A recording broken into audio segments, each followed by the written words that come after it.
Hello everyone, मैं आमिर जिंदड़ और हम लोग पढ़ेंगे आज बेसिक मैथमेटिक्स का पार्ट इंटीग्रेशन। डिफरेंशिएशन मैंने लास्ट लेक्चर में सिखाया था कि डिफरेंशिएशन कैसे होता है, क्या उसकी कहानी है। आज मैं इसी तरीके से इंट्रोड्यूस करूंगा आपको इंटीग्रेशन को कि इंटीग्रेशन क्या होता है, किस तरीके से हम इसको फिजिक्स में यूज़ करते हैं। तो बड़ा ही बेसिक सा लेक्चर है और मैं आपको इसमें कुछ बातें इंटीग्रेशन से रिलेटेड समझाने वाला हूँ। तो इंटीग्रेशन स्टार्ट करने से पहले मैं आपको बता दूँ कि इंटीग्रेशन डिफरेंशिएशन का उल्टा होता है।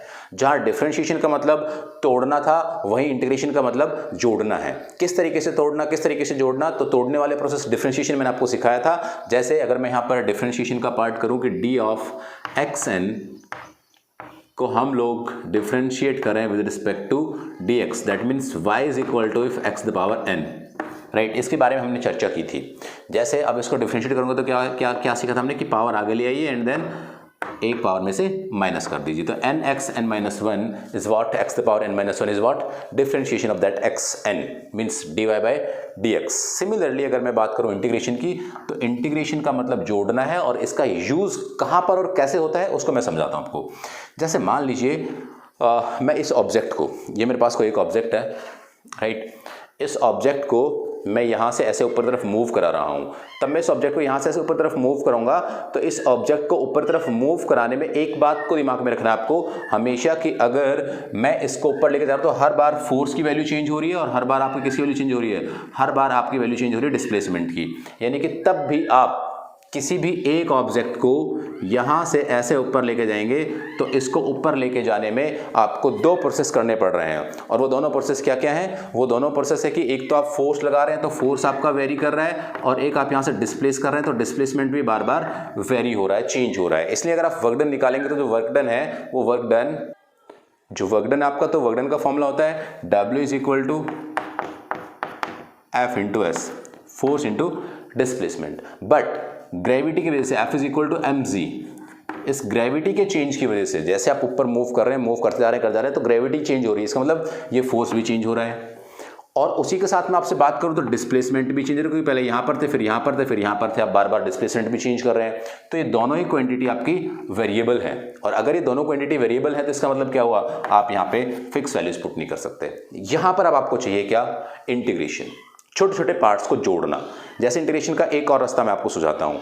जैसे मान लीजिए मुझे यहाँ से यहाँ तक के डिस्टेंस मेजर करनी है और मैं मेजर करूँ कि ये कितने चौक का बोर्ड है। कितने चौक का बोर्ड का मतलब ये होगा कि ऐसे 1 2 3 4 5 6 7। तो मैं क्या करूँगा, मैं यहाँ से इन छोटे छोटे पार्ट्स को कैसे जोड़ सकता हूँ, छोटे छोटे पार्ट्स को तो नहीं जोड़ सकता मैं, तो मैं क्या करता हूँ, यहाँ से पूरे सिस्टम को इस तरीके से जोड़ने के लिए एक बारी मेजर कर लेता हूँ इतनी बड़ी कि मेरे इतने इस 4 में ये इतने 1 2 3 4 बार आते हैं, तो मैं ऐसे 4 8 10 ऐसे करता मैं इसको जोड़ सकता हूँ 12। इस तरीके से मैं इसको ऐड कर सकता हूँ। तो सिमिलर यही प्रोसेस हम लोग इंटीग्रेशन में भी करते हैं, सीखते हैं कैसे। देखो बच्चों ध्यान सुनना मेरी बात, कि F इंटू एस जो है उसके अंदर हमें एक क्वांटिटी को कांस्टेंट कर लेना है और दूसरी को वेरिएबल। जैसे एक ग्राफ से समझते हैं, ये एक्सिस आपको फोर्स को रिप्रेजेंट करता है और ये एक्सिस आपको डिस्प्लेसमेंट को रिप्रेजेंट करता है, राइट।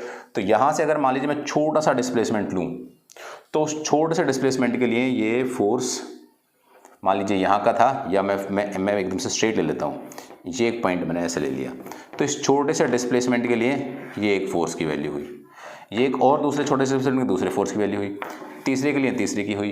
तो इस तरह से तब मुझे वर्क डन निकालना होता है। ये छोटा सा डिस्टेंस था dx, छोटा सा डिस्प्लेसमेंट था dx, तो work done is equal to what, that force into small displacement dx। इसी तरीके से मैं बात करूंगा तो ये F1 मान लीजिएगा, that is equal to F2 into dx। अगले dx के लिए फोर्स की वैल्यू यहाँ F1 है तो यहाँ पे क्या हो जाएगी F2। नेक्स्ट इस तरीके से Fn तक चले जाएंगे और फिर हम इन सबका सम कर देंगे। सबका सम करेंगे मतलब इसको सबको जोड़ देंगे। तो सबको जब हम सम करते हैं तो इस सम के s को बड़ा बना दिया गया और ये सिंबल बन गया इंटीग्रेशन का। ये वाला सिंबल आपका इंटीग्रेशन का बना दिया गया। तो इंटीग्रेशन ऑफ जो भी आपको जोड़ना है उसको आप जोड़ सकते हैं। That is the integration process, work done निकालने के लिए। तो ऐसे होता है, ये है पूरा इंटीग्रेशन का पार्ट। इस तरीके से हम लोग इंटीग्रेट करते हैं चीज़ों को। अच्छा, इसको मैं और आगे से तक समझाता हूँ। चलो मैं इसको हटा देता हूँ अभी के लिए और हम इस पर थोड़ा सा और रिसर्च करते हैं और कुछ बात समझते हैं। यही इंडिपेंडेंट डिपेंडेंट फंक्शंस यहाँ पर भी हैं। जैसे अभी मैंने बनाया एक integration of F dot D x, ये बड़ा सारा एस है ना, समीशन करना होता है तो बड़ा सा एस डी एक्स। यहाँ पर ये क्या है, ये इंडिपेंडेंट है और ये फोर्स क्या है, ये इस पर डिपेंडेंट है। तो इस तरीके से इंडिपेंडेंट डिपेंडेंट क्वांटिटी यहाँ पर भी चलती है। जैसे एक और बात समझिएगा, जैसे डिफरेंशिएशन की बात करता हूँ मैं आपसे। डिफरेंशिएशन हम पहले क्या करते थे, पहले हम लोग डिफरेंस निकालते थे, फिर क्या करते थे हम उसको डिवीजन करते थे, राइट। यानी कि हम यहाँ पे लिखते थे dy बाई dx, या इसको कहता था मैं y2 minus y1 upon x2 minus x1। Integration में बिल्कुल इसके उल्टा है। इंटीग्रेशन में हम लोग क्या करते हैं, डिवीजन की जगह पे प्रोडक्ट करते हैं और डिफरेंस की जगह पे हम लोग उसका सम करते हैं, राइट। कैसे, ये देखो f डॉट dx, यहाँ से पहले प्रोडक्ट हमने इसको कर लिया, इसको फिर हम लोग सॉल्व करते हैं, तो उसको सॉल्व करने के लिए इसको फिर हम लोग एडिशन किया करते हैं। जैसे जैसे x द पावर n, उस वाले पार्ट को खत्म करता हूँ मैं, x द पावर n को मैं खत्म करता हूँ, इसका डिफरेंशिएशन किसके रिस्पेक्ट में, x के रिस्पेक्ट में dx। तो यहाँ से क्या आ गया, ये यहाँ से आपका आ गया n x n माइनस 1, ये वाला आपका डिफरेंशिएशन हुआ। अगर मुझे इसको इंटीग्रेट करना हो इस वाले पार्ट को, तो मैं क्या करूँगा, f not f integration of x the power n dx। यहाँ पे मुझे इसके साथ dx लेना पड़ेगा, तो इसको इंटीग्रेट करते हैं तो कैसे होगा इंटीग्रेशन, तो इसका इंटीग्रेशन होगा x, इसमें हम पावर में, क्योंकि यहाँ पे हमने क्या किया डिफरेंस, तो यहाँ पे क्या करना पड़ेगा, ऐड करना पड़ेगा, और जो ऐड होके आ गया उसको पूरे क्या करना पड़ेगा, डिवाइड। ये हुआ इंटीग्रेशन और ये हुआ डिफरेंशिएशन। मैंने अभी एक बात बोली आप लोगों को, क्या मैंने कहा था कि डिफरेंशिएशन से उल्टा इंटीग्रेशन होता है और इंटीग्रेशन का उल्टा डिफरेंशिएशन होता है। जैसे इस बात को मैं प्रूव करके दिखाता हूँ। देखो, अगर मुझे इसको मैं इंटीग्रेट कर दूँ तो मुझे डिफरेंशिएशन मतलब एक्स मिल जाना चाहिए। अगर मैं इसको उल्टा कर दूं, यानी कि ये जो मुझे यहाँ से प्रोसेस कर लिया और ये वाली वैल्यू आई, इसको मैं रिवर्स कर दूंगा तो ये वाली वैल्यू मिल जानी चाहिए। कैसे, n x n माइनस 1 को हमें डिफरेंस इंटीग्रेट करना है dx के साथ, राइट। तो यहाँ से क्या हो गया, ये n तो ऐसे लिखा रहा, पावर में क्या करेंगे, पावर जो आपकी थी x n माइनस 1 प्लस 1, और जितनी पावर उससे क्या कर दें, इसको डिवाइड कर देंगे। तो यहाँ से ये तो मर गया, ये भी मर गया, ये मर गया, तो क्या बचा x द पावर n। देखिए मैंने इसको इंटीग्रेट कर दिया तो क्या मिल गया, x द पावर n। अगर मैं इसको डिफरेंशिएट कर दूँ तो मुझे क्या मिलना चाहिए, again x the power n। इसको अगर मैं डिफरेंशिएट कर दूँ तो इसको डिफरेंशिएट करूँगा तो ये डिफरेंशिएट कैसे होगा, तो इसका डिफरेंशिएशन होगा कि जो पावर उसको आगे ले आइए n प्लस 1, और जो टोटल पावर है उसमें से 1 माइनस कर दीजिए। नीचे क्या दिया हुआ आपको, n प्लस 1, इसको मैं डिफरेंशिएट कर रहा हूँ, राइट। क्या बचता है, फिर से हमारे पास x द पावर n ही आया। तो इस तरीके से ये सब से हम लोग इंटीग्रेशन कैलकुलेट कर लिया करते हैं, इंटीग्रेट कर लिया करते हैं, डिफरेंशिएट कर लिया करते हैं। दोनों एक दूसरे से रिवर्स प्रोसेस हैं।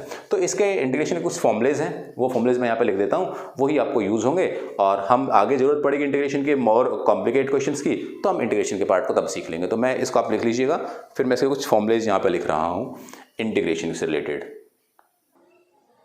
तो इस तरह से कुछ स्टैंडर्ड रिजल्ट मैंने यहाँ पे लिखे हैं, मैं उनको एक्सप्लेन करता हूँ, फिर उसके बाद हम लोग इंटीग्रेशन के पार्ट को जो रिजल्ट यूज़ होंगे उसको हम लोग आगे देख लेंगे, आगे पढ़ लेंगे। देखिएगा, जैसे सिंपली यहाँ पे उसने क्या किया, कांस्टेंट को लेकर चला, वो कांस्टेंट यू dx। अगर c कांस्टेंट है तो c को उसने बाहर निकाल लिया, और जो बची हुई क्वांटिटी है उसको हम लोग इंटीग्रेट कर लेंगे। रिपीट करता हूँ, देखो, अगर x द पावर n है, अगर यहाँ पे कोई कांस्टेंट होता तो कांस्टेंट कहाँ जाता, बाहर आ जाता। कांस्टेंट इंटीग्रेशन से बाहर आ जाते हैं, इंटीग्रेशन का कांस्टेंट का इंटीग्रेशन नहीं होता। x n द dx, तो x n वाला अभी मैंने आपको पढ़ाया था, इसकी मैं प्रूफ भी दे सकता था। जैसे डिफरेंशिएशन मैंने इसको प्रूव किया था कि डिफरेंशिएट कैसे हुआ, बट यहाँ पर ज़रूरत नहीं है तो इसलिए मैं इसको प्रूव नहीं कर रहा हूँ। तो ये हमने क्या किया, इसको इंटीग्रेशन वाले पार्ट का x द पावर n का इंटीग्रेशन देखा with respect to dx। c dx की बात की तो cx, यहाँ पे अगर इसको चाहो तो थोड़ी सी बात मैं आपको समझाना चाहूँगा कि c तो कांस्टेंट था, बाहर आ गया, then integration of dx is what, dx का इंटीग्रेशन क्या होगा, dx मतलब वो छोटा सा पार्ट जिसको हमें जोड़ना है, सम करना है। तो dx dx dx dx dx को जोड़ूंगा तो मैं क्या हो जाएगा, वो x हो जाएगा। या फिर आप ऐसा समझ लीजिएगा, ऐसा समझ सकते हैं क्या कि यहाँ पे 1 लिखा हुआ है और x द पावर 0 क्या होती है, x द पावर 0 को हम लोग 1 लिख सकते हैं। तो मैंने ऐसा कर दिया इसको। अब पावर में मैं एक ऐड करूंगा और जो टोटल आ गया उसे मैं डिवाइड कर दूंगा, that is the integration process. तो ये क्या हो गया, x। तो integration of dx is what, x। ऐसे ही यहाँ पे कांस्टेंट बाहर आ गया, ये यहाँ पे x हो गया। अगर मैं आगे बढ़ता हूँ तो ये x माइनस 1 और इसको देखा हमने तो log x, 1/x का क्या होता है log x, x इनवर्स का। e dx तो x sin x का माइनस cos x, साइन का माइनस कॉस, उल्टा है डिफरेंशिएशन से, cos x dx का sin x। यहाँ पे एक छोटी चीज़ और उसने सिखाई है कि अगर साइन के साथ cos के साथ किस साथ भी sin x तो हो लेकिन उसके साथ कोई एक और फंक्शन हो, ये भी एक a यहाँ पे कांस्टेंट दिया हो। जैसे जनरली आपको पता है क्या मिलेगा फिजिक्स में, साइन ओमेगा टी, तब कि t के साथ इंटीग्रेट करना है, ओमेगा यहाँ पे आपको साथ में इसके दिया हुआ है। तो इस तरीके से हम लोग क्या करेंगे कि साइन ax का तो क्या कर दिया cos ax, और ये जो ax था इसको करके हमने क्या कर लिया a। तो ये रिजल्ट आपको याद रखना है, ये वाला पार्ट, राइट।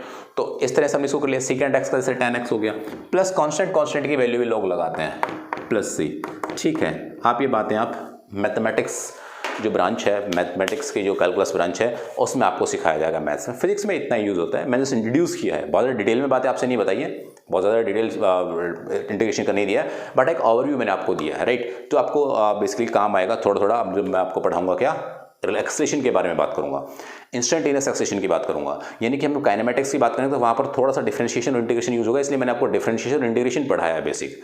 नेक्स्ट क्लास में मैं आपको कुछ इनसे रिलेटेड फिजिक्स की क्वांटिटीज़ समझाऊंगा, डिस्कस कराऊंगा। तब तक खुश रहिएगा। Thank you very much.